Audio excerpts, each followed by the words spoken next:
I'm Got Late. This is Chapter 9, January 4th, 2003. In the wee hours of January 4th, members of the Montecito Narcotics Enforcement Team, in cooperation with the Department of Justice, began a 24-hour surveillance of Scott Peterson. This, alongside the tracking device affixed to his car, gave the police real-time access to Scott's actions. As the surveillance teams followed Scott, scuba divers were busy searching the waters of the San Francisco Bay and the shoreline near Berkeley Marina. Over the next several days, police would re-interview witnesses and work to narrow down Scott's timeline by calling the numbers taken from Scott's cell phone. Brockney's first call was to Karen Service, the Covina Avenue neighbor who had found Mackenzie running loose on the morning Lacey disappeared. The detective had already interviewed her, but when her number showed up on Scott's call list, he talked to her for a second time. Service confirmed that she had received a call from Scott on December 24th at around 8 p.m. Scott asked her if she had seen Lacey that day. When Scott phoned again several days later, she was in New Mexico. He left her a message asking exactly what time she had found the dog. Service called back and told him that she had found a receipt from the store she had gone to right after returning Mackenzie to the yard. It was stamped at 10:30 a.m. Retracing her steps, Service determined that she must have returned Mackenzie to the couple's yard at about 10:20 that morning. Scott claimed that he had left the home at 9:30 that morning. If that were true, that meant that the frame during which Lacey disappeared spanned about 50 minutes. Service also mentioned to Brockney that another couple who lived around the corner, Greg and Kristen Reed, told her that they had seen Scott's truck parked in his driveway around 9:40 a.m. on Christmas Eve. Service told Brockney that the Reeds were on holiday in Carmel and would not be back until early the following week. I asked Service if she could remember anything suspicious or concerning to her, Brockney noted in the report. The chilling account that Service gave next has never been reported. Service told the detective that she does not receive any of the national news channels on her television. On Christmas Day, at about 5 p.m., she went over to Scott's to watch the news. While there, she learned some things that alarmed her. Service recalled that Scott and his parents, Lee and Jackie, were in the dining room with another couple. Scott invited her to stay for turkey dinner, but she declined, saying that she had to go home to pack for her trip to New Mexico in the morning. Besides, she mentioned, as a vegetarian, she did not eat turkey. About 10 minutes after Service returned home, Scott called her and asked her to reconsider, telling her that he had added tortellini to the menu. Service agreed and walked back over to the Petersons. Scott and his parents were still there, but the other couple had left. Taking a seat at the dining room table, Service noticed that Lee and Jackie Peterson seemed distraught. As they chatted, Scott told his parents that the police had taken a gun and some white rags out of his washing machine on Christmas Eve. He seemed upset that the officers had not immediately told him that they were seizing the items. Upon hearing that the police had taken the gun and the rags, Scott's mother made a comment that struck Service as odd. "At least you didn't go shooting that night." Service then opened a bottle of wine and started preparing the tortellini. A Christmas message from Lacey was still printed on the chalkboard tacked on the room's bright yellow wall. She noticed, and Scott was acting like everything was fine. As Brockney jotted later in his report, Service said Scott mentioned 3 or 4 times that he was willing to take a polygraph. However, because the officers thought that he was too emotional, they thought he should not take it. None of this had happened, of course. Scott seemed to be rehearsing a new batch of stories. Later, Service heard Scott saying, "Too much time has gone by, so he couldn't take a polygraph." Service told Brockney that she had seen Jackie Peterson on Larry King Live the previous night. Service said that Jackie told Larry King the police had not asked her son to take a polygraph, Brockney noted. Service said that Jackie knew that was a lie, and she said it because Jackie was present when Scott was talking about the polygraph at least 3 or 4 times in the house. Service told Brockney that she was staying with friends and wasn't intending to return home. When he asked her why, she explained that she had a weird feeling. Service told me that she had looked directly into Scott Peterson's eyes on at least 2 occasions and that Peterson looked back, Brockney wrote. Service said that she is not returning home because she is afraid of what she'll see the next time she looks into Scott Peterson's eyes.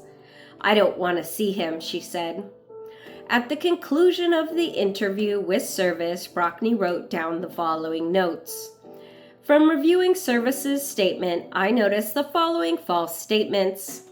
Peterson told his parents and Karen Service that the police had removed the handgun from inside his residence rather than the glove compartment of his truck. 2. Peterson advised his parents and Karen Service at least 4 times that he had volunteered to take a polygraph. However, officers told him not to because his emotional state and because too much time had passed since the incident. 3. Greg and Kristen Reed told Service they saw Scott Peterson's truck parked in the driveway of his residence at 9:40 a.m. on Christmas Eve when Peterson claimed he had left at 9:30. Brockney also talked to Brian Argane, a real estate agent and a friend of Scott's. Argane had been introduced to the Petersons by his former girlfriend, Stacy Boyer. He and Scott had played golf together often, and he considered Scott a good friend. Argane learned that Lacey's disappearance when Guy Maligi, Maligi, M-I-L-I-G-I, Malagi. When Mr. Guy, a mutual friend, called him on December 24th to say that Lacey was missing. That first night, Argan walked the neighborhood with Scott looking for Lacey. Scott simply told him that he'd returned home from fishing and Lacey was gone. Argane did not press for more details because Scott seemed upset. Argane had seen Scott several times after that night, but the two never spoke about what happened. He was with Scott during the New Year's Eve vigil at Dry Creek Park on New Year's Eve and was quite surprised when Scott would not join Lacey's brother Brent on stage. He advised Scott to get in front of the cameras, but Scott insisted that the vigil was for his wife and not for the family. Argane urged Scott to talk to the media to clear his name, but again, Scott told him he didn't like the attention because this isn't about me. Argane became really upset when Brent urged Scott to come up on stage and Scott replied, "I'm here with my friends." "What is suspicious to you?" Brockney asked Argane. "Number 1, Scott is not talking to the media. 2, Scott's fishing story is fishy," Argane replied. "I'm good friends with Scott, but his story isn't making sense." Brockney then contacted Mr. Guy directly. Mr. Guy told the detective that he wouldn't be acting the way Scott Peterson was acting if his wife was missing. Mr. Guy explained that he would be much more vocal and out in front of the press, but he said that he wasn't faulting his friend and vowed to continue to assist in the search for Lacey. Brockney also interviewed Bruce Peterson, the man who had sold Scott the 14-foot aluminum boat. Peterson confirmed Scott's claim that he didn't want to sell him the anchors with the boat, telling the detective that he had asked Scott if he could keep them because he was planning on buying another boat later in the year. As Brockney continued down the list of Scott's calls, Detective Grogan was meeting with Brett and Rocha at the Investigative Services Bureau. Like his younger sister, Brett was attractive and had clear olive skin, thick black hair, and dark, full eyebrows. He worked in Sacramento as a project analyst for the California Department of Justice Division of Gambling Control. The two men sat in the downstairs conference room and began to review the documentation gathered regarding the inheritance for the three Rocha children, Brent, Lacey, and Amy. While the police were focused on Scott, they had not rejected the possibility that Lacey's disappearance was linked to the family finances. Grogan wanted to get a clear handle on that angle to support or eliminate theories having to do with Lacey's inheritance. He later learned that Lacey's grandparents' rambling ranch in a small agricultural town of Escalon had been sold in 1995. Another 40-acre tract where Dennis Rocha still lives housed a second residence that produced rental income. The Oakdale home of Lacey's grandfather, Robert Rocha, was currently on the market, listed at almost $500,000. The family had recently moved the elderly Mr. Rocha to the skilled nursing home in Sacramento, where he was being treated for diabetes, dementia, and heart problems. His wife Helen had died in 1999. Since Robert Rocha's dementia precluded him from running the estate, Brent was appointed executor in 1999.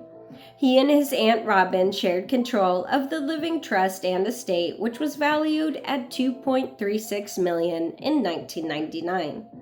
When Helen Rocha passed away, the estate received $500,000 from her life insurance policy.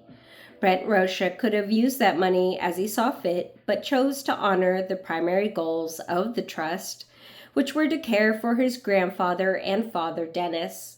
The money was currently being used for his grandfather's care, he said. Grogan asked Brent what would happen once his grandfather passed away. Half of the estate would go to Robin, Brent said, and the remainder would be paid to Dennis Rocha's family's trust. As executor, Brent would distribute the funds to his dad as needed. He cited his father's irresponsible spending habits and the fact that Brent had graduated from law school with a degree in tax law as the reason that his grandparents had appointed him to the role. Once his grandfather died, Brent said he planned to care for his father until his death. Then whatever remained in the estate would be divided among Dennis's three children. If his father were to die in the near future, the three would receive about $400,000 apiece, but that number would diminish with each passing year. Lacey knew very little about the trust. She had spoken to her brother about 3 weeks before her disappearance and was told that she would probably not receive anything for a minimum of 3 years until she had turned about 30. And even then, she might not receive a penny until after her grandfather and father had both passed away. Brent described his sister as fun, outgoing, happy, determined, and strong. He was not aware of any problems in her marriage to Scott. He knew that she wanted to be a stay-at-home mom and believed that both she and Scott were excited about having a baby.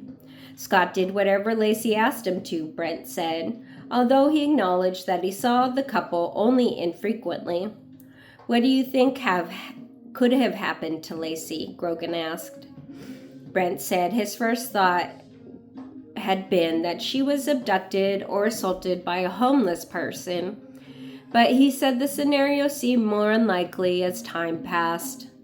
Once it became clear that her disappearance wasn't linked to the burglary across the street, he theorized that maybe someone had taken her for the baby or as part of a sexual crime. Brent told Grogan that he didn't think Scott was capable of hurting his wife. He also said he doubted that either Dennis Rocha or Ron Gradsky could ever harm Lacey. Instead, Brent told Grogan about Lacey's old high school boyfriend, telling the detective that Kent Gain had been verbally abusive during their relationship. He admitted that he had not seen Kent in 7 years, but found it strange that Kent had not turned up to assist in finding Lacey. Brent indicated that he did not know where Kent was living and what he was doing now. Brent also raised the possibility that Lacey may have been harmed because of her vocal opposition to a proposed street project planned for her neighborhood. Amy Rocha was in the lobby waiting to speak to Grogan next. As she followed the stocky lead investigator down the stairs to the conference room, Amy explained that she and Lacey were half-sisters. They shared the same father, but Amy's mother was Nancy Galati of Escalon. Amy's complexion was fairer than Lacey's, her reddish-brown hair not thick or dark as her sister's. A cosmetologist in the salon in Modesto, Amy was a good 6 years younger than Lacey. As he had done with Sharon, Dennis Rocha left Amy's mother, Nancy, when Amy was about 2. Amy lived with her mom until 1998 in her junior year of high school when she moved in with her dad. During her childhood, Amy, Brent, and Lacey had stayed with their father on weekends. Amy first met Scott while she was in the 8th grade when Lacey was invited to teach Amy's cheerleading squad a new cheer, and she brought Scott along. She and Lacey had grown close after Lacey returned to Modesto in 2000. Amy described her sister's relationship with her husband as a good one. The two seemed very much in love, she said. She never heard them argue, and Lacey had never confided anything negative about Scott to her. She characterized Lacey as easily excited, a talker who was often antsy and had high energy. Scott, however, was calm and relaxed. He never appeared stressed or ruffled and always seemed laid back. Amy also described Lacey as a little spoiled. She usually got her way by asking for things nicely, but wasn't a brat. She got anything she wanted because Scott tried to give it to her, Amy explained. Grogan asked about her and Lacey's visits to Salon on December 23rd.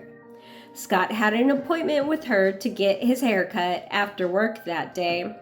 Scott and Lacey arrived at around 5:30 and stayed for about an hour. That day, Amy said her sister was wearing a pair of cream-colored maternity pants and a black top with flowers. Lacey sat on one of the salon's cherry-colored couches talking, while Amy cut Scott's hair. The two discussed Lacey's brunch planned for Christmas Day. Lacey would be serving French toast, and she and Amy were both looking forward to having their grandfather and brother at the gathering. They agreed to chip in for a special gift basket of almonds, crackers, trail mix, and fruit from the local Vela Farms fruit market for their grandfather. When Amy called in the order on December 23rd, she was told that the basket wouldn't be ready for pickup until noon the next day. Since the shop was closed early on Christmas Eve, the clerk said the order would have to be picked up by 3 o'clock. Scott offered to swing by and to get it, since he would be going by there on his way to the Del Rio Country Club to play golf. Amy warned him that he would have to be at the store between 12 and 3.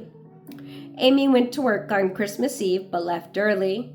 When she arrived home sometime after 3 o'clock, she found a message from Vela Farms on her machine.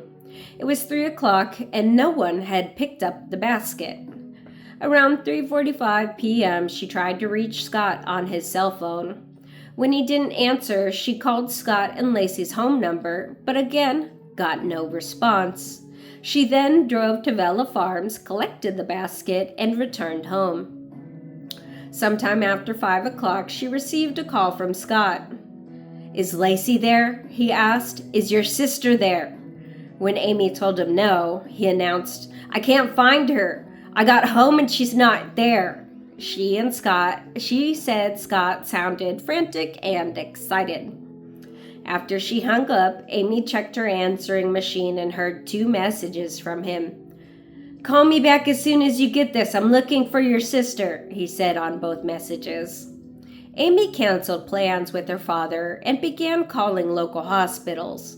When she talked to Scott later that night, he claimed that he had gone fishing that day. She was surprised, since he had told her the night before that he was going golfing at Del Rio that day. Amy had no idea that Scott had bought a boat until she heard about his fishing trip that day, and she told Grogan she was sure her sister would have told her if she knew Scott had purchased a boat.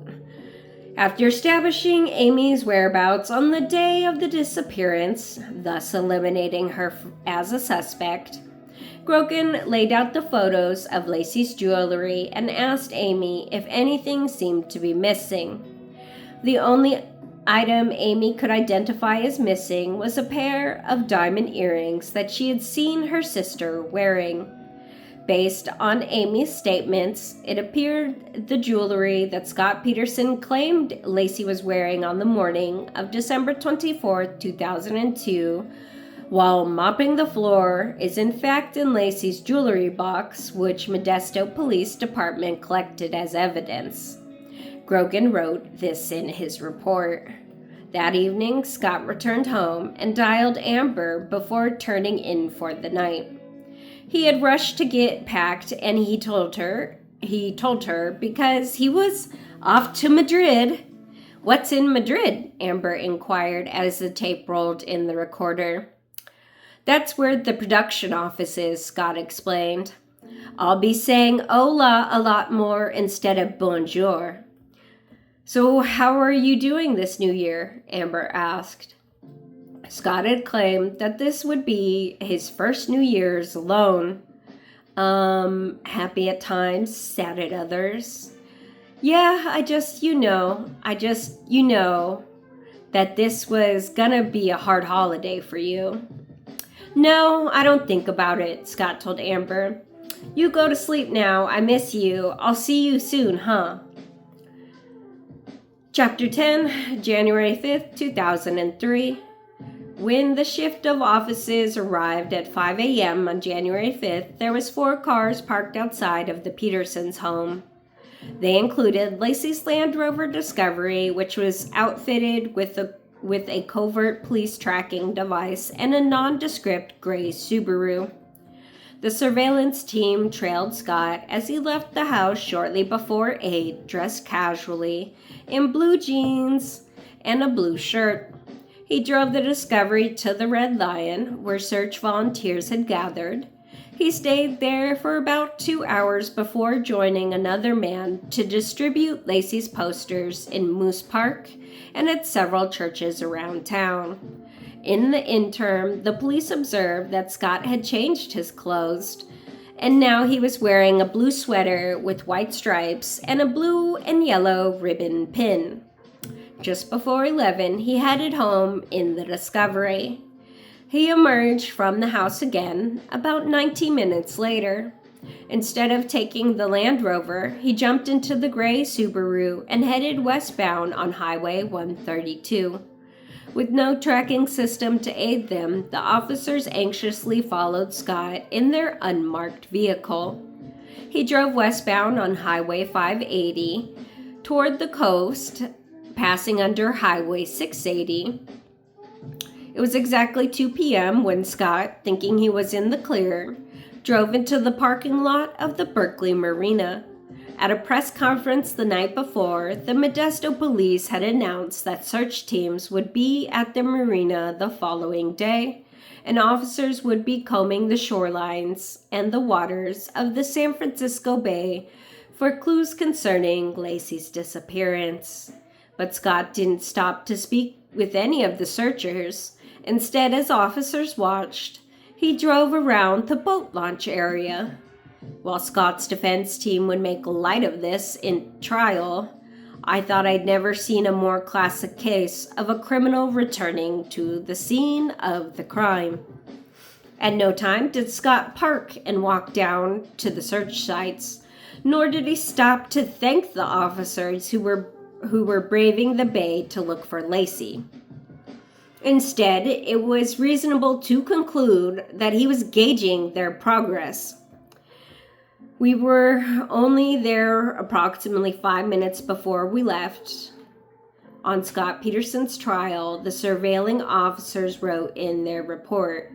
By this time, Peterson was driving erratically. As the cops headed back on 580 toward Modesto, Peterson was driving extremely fast. He was driving in and out of traffic at approximately 85 to 95 miles per hour in heavy traffic. Scott raced past San Leandro and sped along Highway 580 through Livermore. Peterson exited in Livermore and went to a Chevron. The report continued and drove up to a gas pump as if to get gas. Peterson kept driving past several vacant pubs and got back on the freeway. The game was on. Suddenly, the cops were on notice. Scott was playing to win. Peterson then took another off-ramp and drove through 2 gas station lots before finally stopping. It appeared Peterson forgot which side the gas tank was on and drove in circles until he properly pulled up next to the gas pump. Peterson went into the gas station, the report continued, but noted that something had changed about his attire. Scott was no longer wearing his blue and yellow ribbon. Once he was back in Modesto, Scott slowed down, obeying the speed limit. By 3:35, he was back at his house on Covina Avenue, where he remained for an hour before climbing into another car with a male driver and driving to the Del Rio Country Club. Back at headquarters, Brockney was working the phones. His first call was to Renee Garza, who had known Lacey since kindergarten. Renee and her husband Brian still socialized with the Petersons. Renee told Brockney she had never seen any problems in the Petersons' marriage, and that Lacey spoke as though she and Scott had a very good sex life and a great relationship.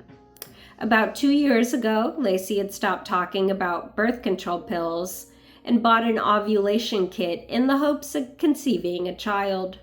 Renee remembered the day that Lacey excitedly phoned to tell her, "I think I'm pregnant." Brockney asked if Renee had discussed the case with any of Lacey's other friends. She said she had. After the candlelight vigil on New Year's Eve, she invited their friend Renee Tomlinson to her home. The two agreed that it was troubling that Scott was shying away from the media, a sentiment that many friends now shared. A short time later, Brockney reached Lacey's maid of honor, Heather Richardson, on her cell phone. Heather quickly dispelled rumors that Lacey had been dating another man. She was certain that Scott was the father of the couple's unborn child. The last time she had heard from Lacey was either December 23rd or 24th, when Lacey left a holiday greeting on her voicemail. After Lacey's disappearance, Scott told Heather that Lacey had gone to bed around 9 p.m. on December 23rd and that he had left to go fishing the next morning, and she was wearing her diamond earrings and her grandmother's watch. "What's your gut feeling?" Heather asked, turning the tables on the detective. Brockney explained that he was keeping an open mind. Still, he expressed concern that he had been unable to eliminate Scott as a suspect. In a subsequent call, Brockney asked Heather's husband, Mike Richardson, to help the investigation by asking Scott about his activities on Christmas Eve. Mike agreed, and in mid-January, he talked with Scott. Scott told Mike that after reading an article saying that the sturgeon were running in the bay, he decided to go fishing Christmas Eve. Scott remembered speaking with 5 people at the marina that day. Despite the efforts of the Modesto officers and Scott's own private investigator, none of these people were ever located. By now, the police suspected that Scott had changed his alibi from golfing to fishing after he realized he had been sighted at the marina that afternoon.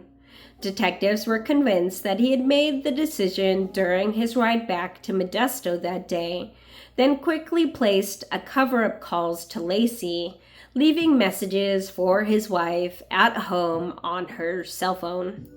Mike told Brockney that Scott didn't appear worried about Lacey being found in the San Francisco Bay. As for the fishing boat he had recently purchased, Scott told Mike Richardson that he had planned to surprise his father-in-law, fellow fisherman Ron Gratzky, with it after Christmas. This seems to be the first and only time Scott ever floated this story. In all other thousands of documents and countless interviews I've conducted in covering this case, I never heard anyone suggest that there was real camaraderie between Scott and Ron. They were not fishing buddies. The whole thing was another one of Scott Peterson's lies. When Brockney asked Greg Reed about a message Scott had left on his answering machine, "Have you or Kristen seen or talked to Lacey today or yesterday? I can't find her," was the exact message Scott left Greg that Christmas Eve. Scott must have been in the car when he phoned, Greg told Brockney. He could hear road noises in the background. Scott never told Greg where he was, and Greg never asked. "Are you certain that's what he said?" Brockney responded. It was the phrase, "yesterday or today," that seemed strange to the detective. Yesterday would have been December 23rd, and Scott had told the police that his wife had disappeared on Christmas Eve. Greg had saved the message on his voicemail and offered to let the detective listen to it. Greg and his wife, Kristen, lived around the corner from Scott and Lacey, and Greg's mother was the couple's next-door neighbor. He and Scott were good friends, and they spoke at least once or twice a week. Lacey was in the wife's Lamaze class, which Kristen conducted at her home on Edgebrook Drive. Greg also told the detective that Scott had called him on the afternoon of December 24th. The two discussed an upcoming New Year's party. He and Scott often talked about hunting and fishing, so when he learned later that Scott had bought a boat, he was surprised that he didn't mention it or his fishing trip on the call, nor did he mention his wife. "What do you think about this case?" Brockney asked Greg. "I don't know what to think anymore," Greg told the detectives. Several things bothered him. He couldn't understand why Scott was refusing to speak to the press, nor could he understand why Scott had asked about hearing from Lacey yesterday or today in his message. For me, this remains one of the unsolved mysteries of the case. Was Scott worried about something Lacey might have told the Reeds before she disappeared, or was he revealing inadvertently that she hadn't lived through the night? Greg recalled something else unusual. He recounted a conversation he had with Scott the year before about a fence between Scott's house and his mother's place that needed to be replaced. At the time, Scott said he had no money for a new one. A month later, he installed a swimming pool in his backyard. If Scott had been telling the truth about not having the money to replace a simple fence, Greg wondered, how did he find the money for an expensive pool later that month? In the days ahead, Brockney also interviewed an employee of Scott's named Rob Weaver. Weaver told the investigator that he and Eric Olson met with Scott at the restaurant in Fresno. Olson, who had resigned from Trade Corp, came to the meeting to return the company fax machine. With Olson's departure, Weaver was now Scott's sole employee. Scott talked about Lacey's disappearance, telling them that he was a suspect in the case, but he didn't know what to do about it. He also said that he had a private meeting with Geraldo Rivera, but never revealed what the two discussed. Next, a former classmate of Cuesta Junior College, Richard Reynolds, spoke with the detectives. Reynolds said that he and Scott had played on the school's golf team together. Like several of Scott's other friends, Reynolds described his buddy as a loner during college. He would date women just 2 or 3 times before moving on. Reynolds said that his wife Lisa had never cared for Scott, mainly because she didn't like his sense of humor.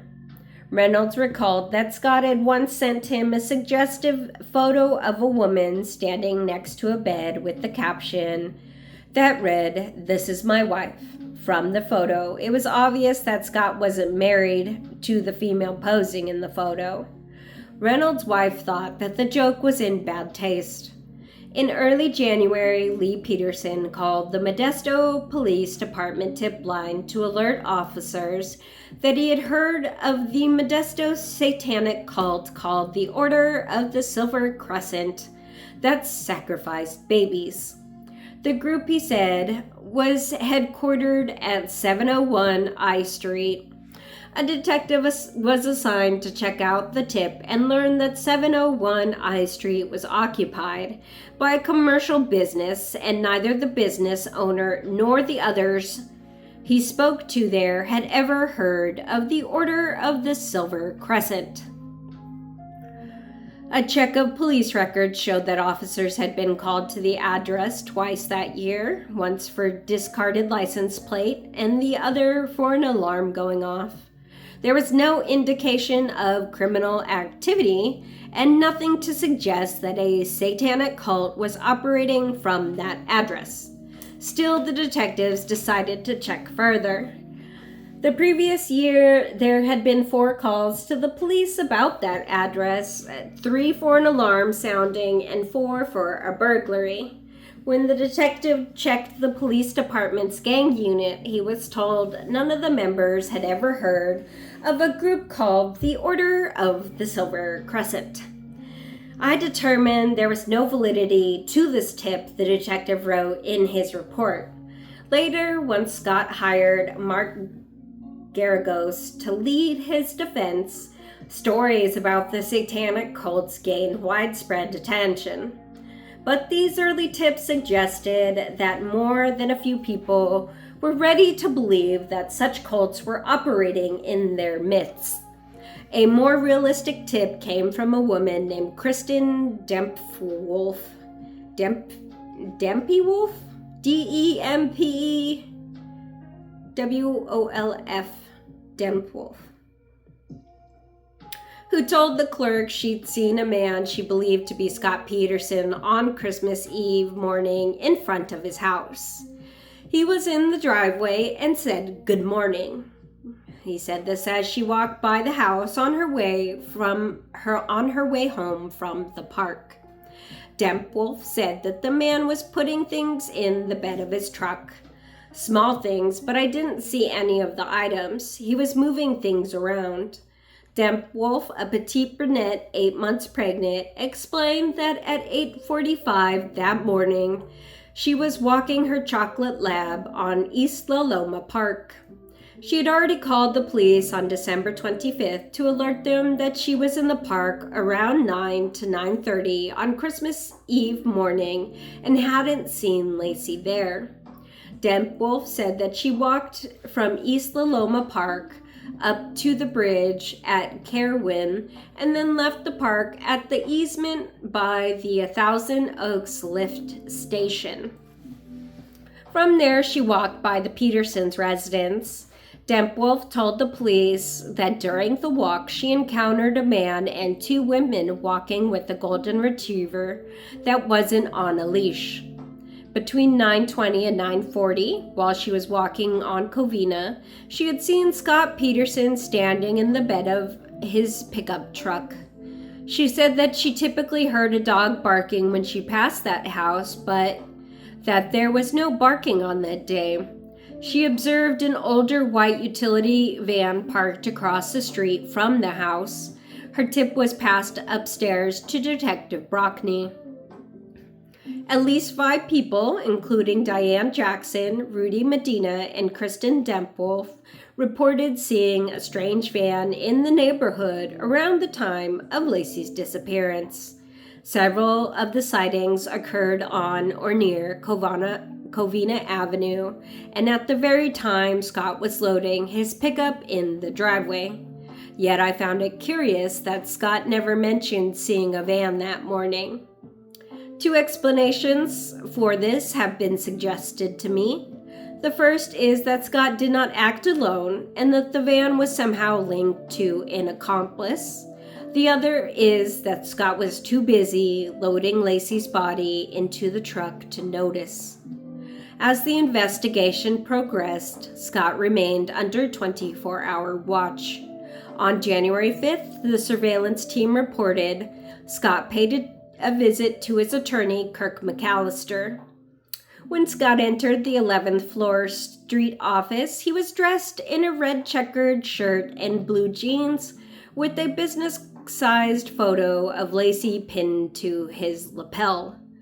When he emerged, the photo was no longer there.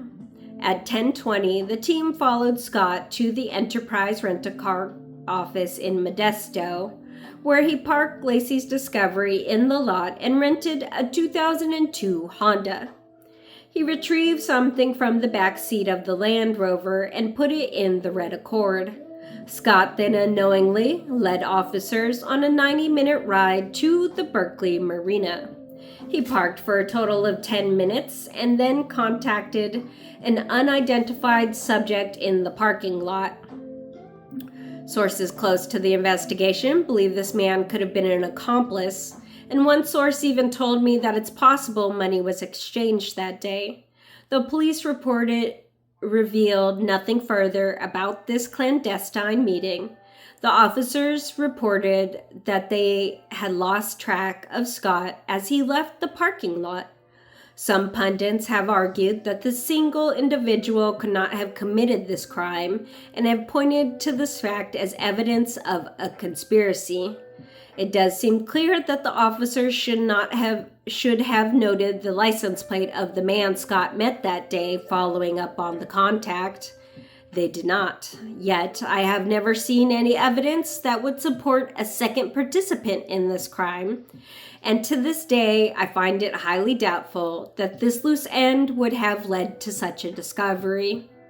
After losing him at the marina, the police set up a mobile unit at Scott's house, his business, and the Red Lion, hoping to resume their surveillance when he returned. Officials from the Enterprise Rent-A-Car promised to alert the team as soon as Scott brought back the red Accord or rented another vehicle. That evening, Sharon Rocha appeared on the Fox News channel on the record with Greta Van Susteren.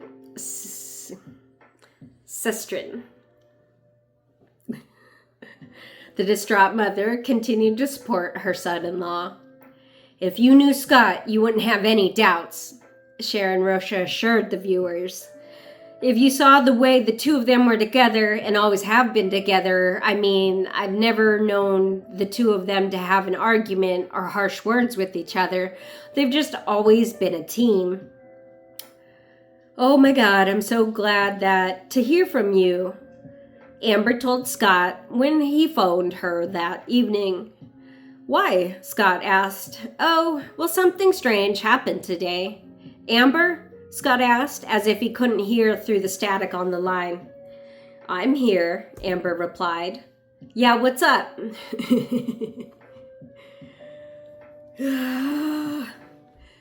"I don't know," Amber stated. "Suki called and left me a message and said that she was worried about me.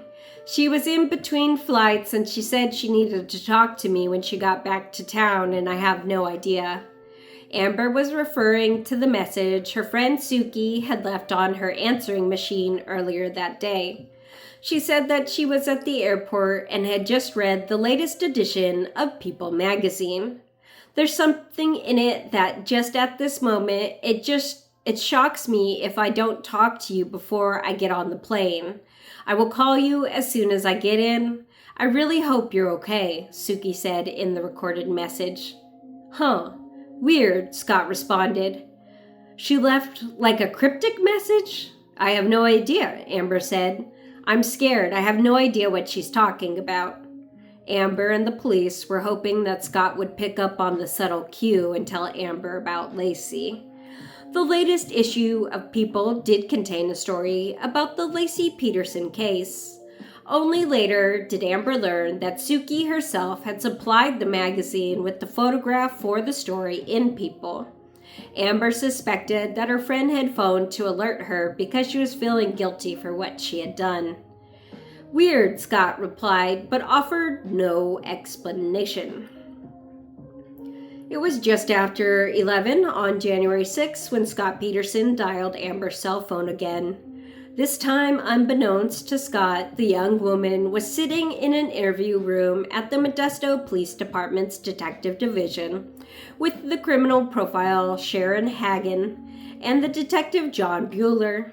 Hagen and Bueller planned the phone call, even giving Amber specific questions to ask Scott. It was this taped phone call that Scott confessed to lying to Amber about everything. I'm so sorry that this has happened, Scott began. And I'm so sorry that I've hurt you in this way. I don't want to do this over the phone. I want to tell you this. I want to be there in person to tell you, but I'm not sure that's why Suki called you. What? Amber asked. You haven't been watching the news, obviously, Scott stated. No, Amber replied. Scott hesitated. I have not been traveling during the last couple of weeks. I've lied to you and that I've been traveling. Okay, Amber replied. The girl I'm married to, her name is Lacey. She disappeared just before Christmas. For the past 2 weeks, I've been in Modesto with her family and mine searching for her. She just disappeared, and no one knows where she's been, Scott explained. I can't tell you more, because I know I need you to be protected from the media and Ayanna. Okay, Amber said. Scott, are you listening? Yeah, I am, Scott replied. You came to me earlier in December and told me that you had lost your wife. What was that about? She's alive, Scott said. What? She's alive, he repeated. Where? She's alive where? In Modesto. Now I know, I think this is the hardest. I wanted to tell you in person. You need to protect yourself from the media. Okay, Amber replied. If you even watch the news at all, well, you haven't. The media has been telling everyone that I had something to do with her disappearance. So the past 2 weeks I've been hunted by the media, and I don't want you to be involved and to protect yourself. I know that I'm destroyed, and God, I hope so much that this doesn't hurt you. It was amazing. Only 2 weeks into this investigation, long before the media coalesced around Scott as the suspect, Scott was telegraphing his fear of detection to Amber. How could it not affect me? Amber asked, her voice rising. It does, and Scott started. Amber sighed. But I have been torn up the last 2 weeks wanting to tell you, and I'm so weak that I haven't. And I hope that, I had to call you and tell you that. You never answered my question, Scott, Amber said. Sweetie, I can't say anymore, Scott told her. I think I deserve, Amber started. You deserve so much better, Scott interrupted. Yeah, and I deserve an explanation of why you told me you lost your wife, And this was the first holiday that you would spend without her, Amber asked. That was December 9th you told me this, and now all of a sudden your wife's missing? Are you kidding me? Do you hear me? Scott repeated that he could not give her any more information. Well, you told me you lost your wife. You sat there in front of me and cried and broke down. I sat there and held your hand, Scott, and comforted you when you've lied to me. Yeah, Scott admitted. Lying to me about lying. Jesus. This is the bad place. We're in the bad place. I lied to you about traveling, Scott said. But didn't you say, Amber, I will do anything for you to trust me? Baby, I feel we have a future together. What about that? Amber demanded. I never said anything to you that I didn't mean, Scott replied. You never told me anything that you didn't mean, Amber repeated in an angry tone. I lied to you about things I did, Scott insisted. And you don't deserve the things that I've done to you, but... There is no but. Hey, I agree with that. I want to explain everything to you, but I can't. Scott would repeat this damning phrase again and again in his conversation with Amber. I find this extraordinary. Even as he protested his innocence, Scott was insisting that he knew much more than he was telling. If he had nothing to do with Lacey's disappearance, why would he be saying such a thing? Why? Amber asked. Primarily, well, I've got a lot of reasons. Primarily protection for everyone. Protection of who? Amber inquired. Everyone, Scott restated. Who is everyone? Everyone is you, me, our families, Scott explained. I asked you if there was anybody else. Oh no, I'm monogamous as far as I'm concerned, Amber mocked. I never cheated on you, Scott declared. Ha, ha, I never did. You're married, Amber announced. How do you figure you never cheated on me? Explain that one to me. I wanted to explain to you, Amber, Scott stated. And you're going to write is that... I will. No, I will, Scott promised. When? I hope, God, I hope to hell that you will listen to me and I can. I want to explain it to you so badly, but I can't now. And I can never ask you to trust me or even listen to me again. You know what, that makes a lot more sense to me now, Scott, Amber said. What's that? Scott asked, confused. Of course you couldn't tell me the story about your wife because it hadn't happened yet, Amber declared. And you were hoping to resolve it in January, that it would be resolved and you would have a story to tell me? Sweetie, you think I had something to do with their disappearance? Amber, do you believe that? Notice how many times Scott answers a question or challenge with another question. He seems to believe that he can deflect inquiry into this tactic, as no doubt he had done throughout his life. Well, let's see. How can I believe that? How can I believe anything? I'm not evil like that, Scott insisted. I would hope not, Amber said. You know, you've lied to me now, and do you know how many people I've given your picture to or of us in Christmas cards? So now you're telling me that you want to keep me out of this in Ayana, and you want to protect me from that, and I'm just at a loss.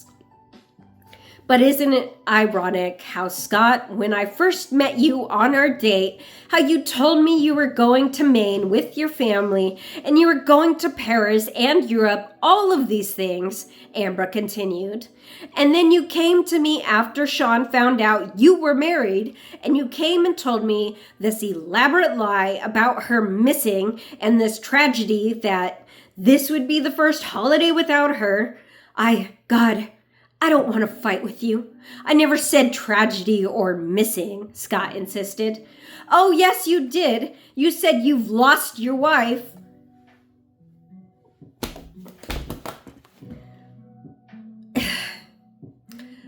I said that I lost my wife, Scott agreed. She had it. The phrase Scott used on December 9th, long before a tape recorder could capture it, was now preserved for trial.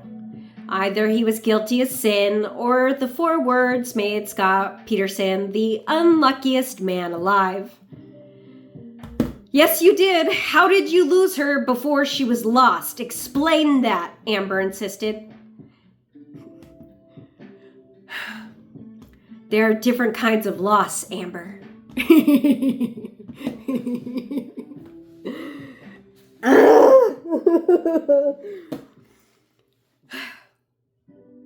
There are different kinds of loss, Amber.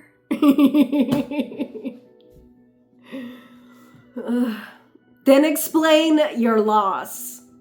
I can't explain it. I can't explain it to you now, Scott said. When can you? Amber asked. I can when my name has been smeared all over the tabloids and everything else because I'm the lover, I'm the girlfriend, when you've been married to this woman, Amber injected. You don't deserve that, Scott told Amber. No, I don't deserve this. If you listen to the recording, she's so polite. I'm just getting angry. I'm just a third party.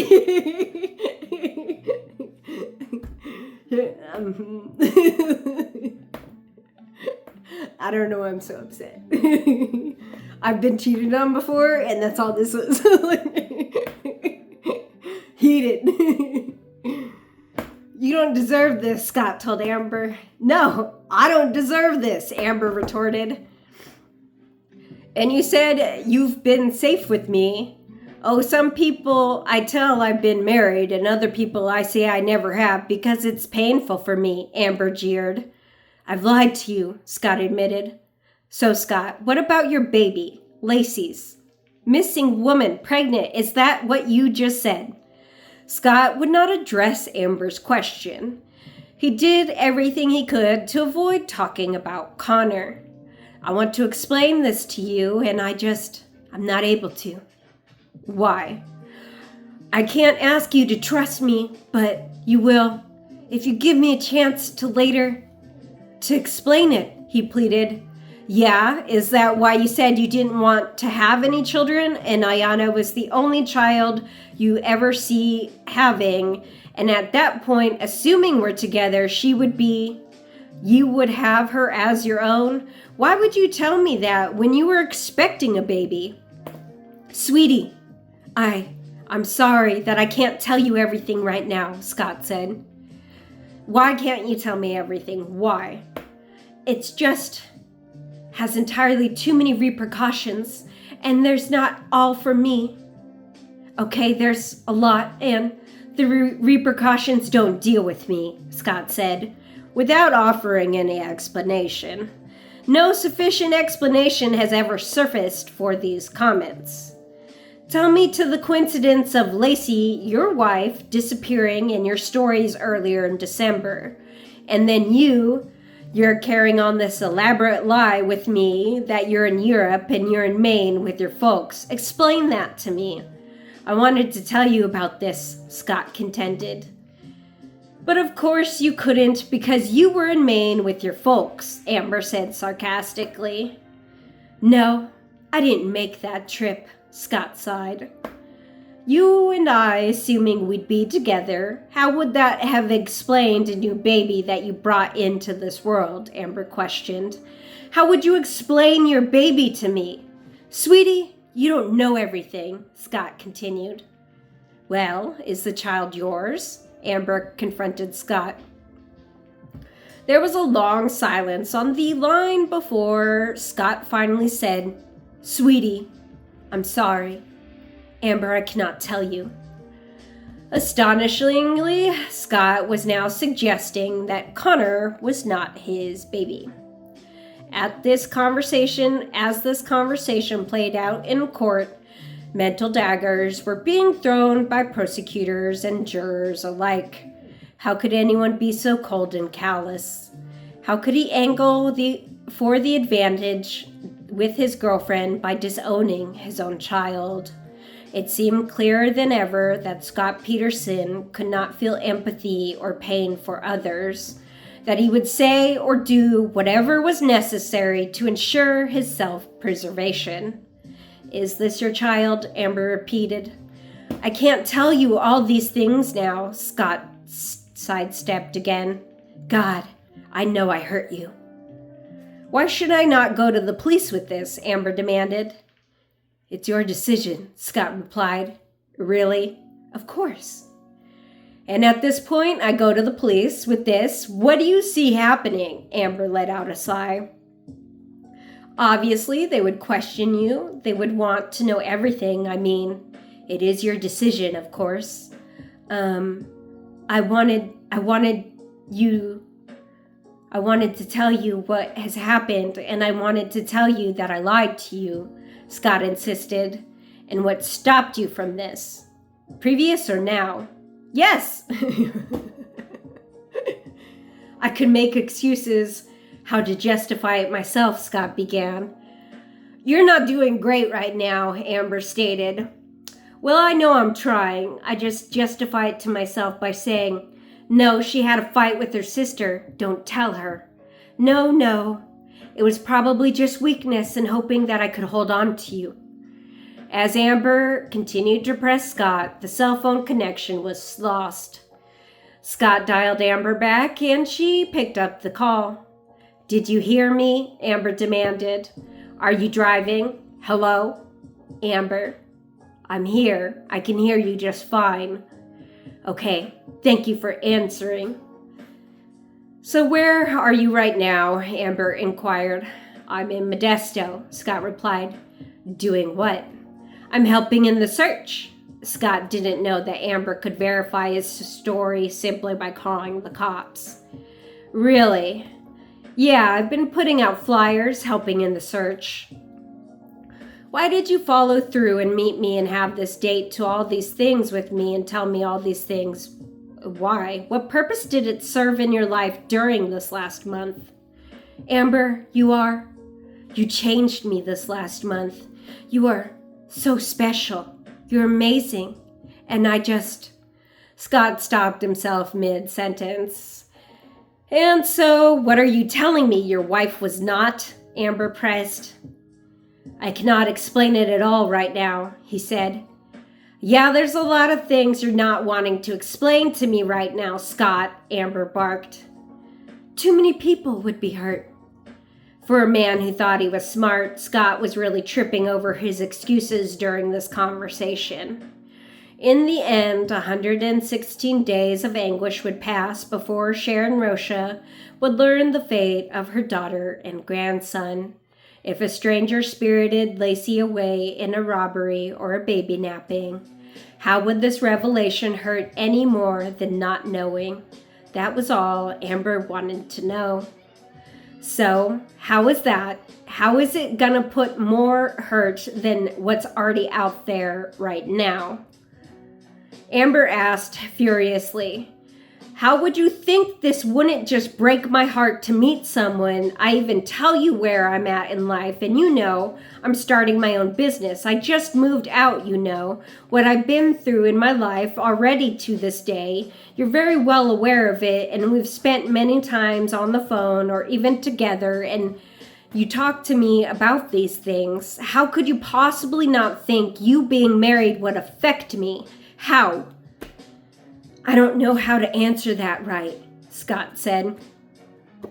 "God, I don't want to say it again, but I mean you obviously don't deserve this." "I have no idea this was going to happen," Scott insisted. "Sounded like you did," Amber asserted. I should believe you that no, you couldn't have anything to do." No, that's not what I'm saying," Scott insisted. "With her disappearance? Is that what you're telling me? I have nothing to do." "Oh, God, Amber, I had nothing to do with her disappearance." "Then who did?" Amber demanded. "We don't have any idea," Scott responded. "Really? There was a robbery here," Scott offered again weakly. Amber interrupted. You think a robber had something to do with her disappearance. Well, robbers don't kill people, pregnant people, for that. I can't ask you to trust me. I can't ask you to believe me, Scott rambled. I can't tell you, and I will be able to tell you in the future if you'll listen to me. But then, I don't know if you will. I can't ask you to do that. You know, the only thing that could ever make me or change my mind is that she is found alive or comes forward or whatever.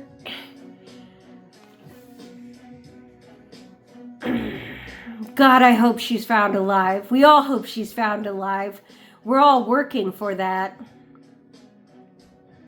Really, what do you think? And do you think that's going to happen? Amber inquired. I hope so, Scott responded. Do you feel that she's honestly going to be found alive? I've been losing hope. You've been losing hope? For the last couple of days, Scott explained. Life does not lose hope, Amber declared. That hope never dies until she is found. And how can you call me and talk to me at night and sound so joyous and while everything you're going on? That is just beyond me, Scott. I know you won't believe me, but at night, I haven't slept in weeks, said Scott. Really? Yes. And I have put on a face to talk to you until I could tell you. And when were you gonna tell me? When you got back from Europe, Amber asked in a defensive tone. So why is it you have such a hard time why is it you have such a hard time with the truth? I don't think I do. But I lied to you, and I hate myself for that, Scott explained. You don't think you knew you lied to me? No. I've always told the truth. Oh, really? Amber was flabbergasted. No. With exceptions, obviously. Oh, truth with exceptions, huh? That's a new one for my book. Amber had him cornered. Apparently, Scott was unable to make the distinction. When I first read this transcript, I thought about the definition of a sociopath, where most people have some reaction to the act of telling a lie, such as feeling guilt or shame. Scott appeared to face no such moral quandary. For him, the issue was simple. Will this benefit me or not?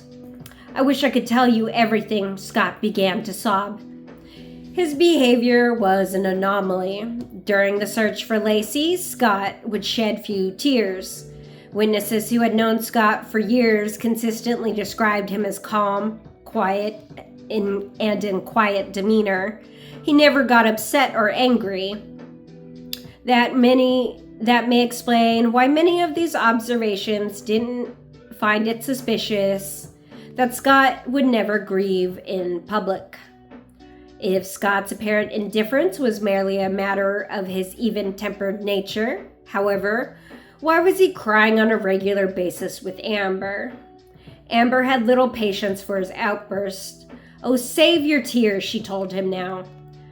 This situation is so unbelievably painful, Scott said. That you didn't expect this to be so big? Is that what you thought? Oh, well, no big deal, just another lost woman, and it would disappear, and then you would return from Europe, and you and I. Amber was right on target. How could this young fertilizer salesman from Modesto ever have imagined the national outpouring of interest and support when Lacey went missing? Amber, never, Scott implored. Oh, you didn't plan on wanting to move away with me? Amber ranted. Isn't that what you were leading up to when you said you returned? You just hoped I would put my trust in you and that you would, whatever decisions that you were going to make for Ayana and I, that I would say yes without a question. Do you remember that conversation? Because I remember very clearly. That was just after I confronted you about Sean knowing about your wife. Yeah, Scott acknowledged. Where was that leading to? I can't tell you everything now. I'm sorry. With each utterance, Scott's excuses sounded weaker. During the 90-minute call, Scott continued to evade Amber's questions. "So, should I be afraid of you?" Amber asked at one point. "No." "So, where do you think they're gonna find Lacey?" Amber asked later. "Our hope, and it's a sad hope, is that, we need a tip. That's why we have such a big reward. And we just hope that someone's holding her for her child, and we can, get her back with the tip," Scott responded. "So what, you're not elated you're having a baby?" "Sweetie, we can't talk about it," Scott insisted. "Really, now at this point, if she's found out she's dead, can we still not talk about it?" Amber inquired. "My God, don't say that. Isn't that the reality? Isn't that the reality of a missing person?" "Yeah, I guess," Scott replied. "So tell me then, if she's found..." "Don't." "Yeah. You have to look at both sides, right? The other scenario, she may not be found alive, and then what?" "Don't know that," Scott stated. When he was pressed to respond, Scott admitted that if his wife was found dead, he would tell the truth to Amber. "Okay, so now tell me the scenario where she's found alive," Amber asked next. "Then I could tell you everything," Scott responded. "So either scenario at this point, whichever comes first at any point, then you can tell me everything," Amber reiterated. "Yes," Scott responded. "When's your baby due?" Amber asked. February 16th is the last date," Scott said. In fact, Lacey's due date was February 10th, Amber's birthday. "So, you say you only want to have one child, in which case, assuming we're together, it would be Ayana. When you had a baby on the way, how can you say that?" "Baby, you don't know everything," Scott assured her. "Scott, is the baby yours?" I cannot tell you everything."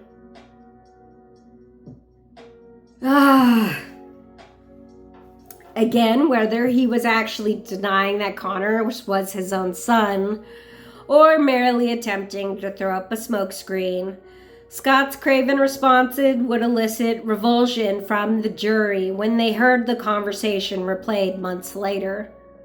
"You can tell me everything. That's a simple yes or no." "Amber, honestly, to protect everyone, I can't tell you everything," he insisted. "That only leads me to believe that it's not. Amber, because if it was, you'd say, 'Of course it's my baby. That's my wife,'" Amber continued. Scott declined to answer. Amber pressed on. "Who else knows about me, Scott?" "That you and I have a relationship?" "Do your parents know about me?" "No," Scott replied. "Well, I thought that was the topic of the conversation." "Oh, I talked my parents' ear off about you over the holidays." Amber's voice was growing angry. "Well, that trip didn't happen," Scott said matter-of-factly. "Oh, that trip didn't happen? I'm led to question other things that happened, Scott," Amber snapped. Amber next confronted Scott about his role in searching for his wife. "You're doing everything you can. You're putting up flyers. That's it, putting up flyers." "No, I've been going door to door," Scott explained. "What do you expect to find from knocking on doors?" "I don't know where else to go," Scott said. "You're having conversations with me when all this is happening?" Amber asked. "Yeah," said Scott. "Really? Isn't that a little twisted, Scott?" "It is." "Well, at least you agree with me there," Amber said. "Well, that's the truth, isn't it? You have a missing pregnant wife and you're talking to your girlfriend. Did you think about that one?" "It sounds terrible," Scott said. The conversation returned to the search. "I think that we will find her with her child," Scott predicted. Only rarely did Scott speak of Connor in a personal fashion. He was Lacey's child, her baby, the baby. I know you've never said this, but you've indicated so many other things that I could assume possibly that she's missing because you love me, right? Amber, she's missing because someone abducted her. Scott responded without hesitation. This has to be the biggest coincidence I've ever heard of, Amber said near the end of the call. I mean, are you psychic? Oh. Scott replied. Oh, what happened? No, Scott replied. How can you not expect me to think or ever to let this pass that you possibly planned this? I did nothing like that, Scott insisted. Oh well, then again, this is the biggest coincidence ever.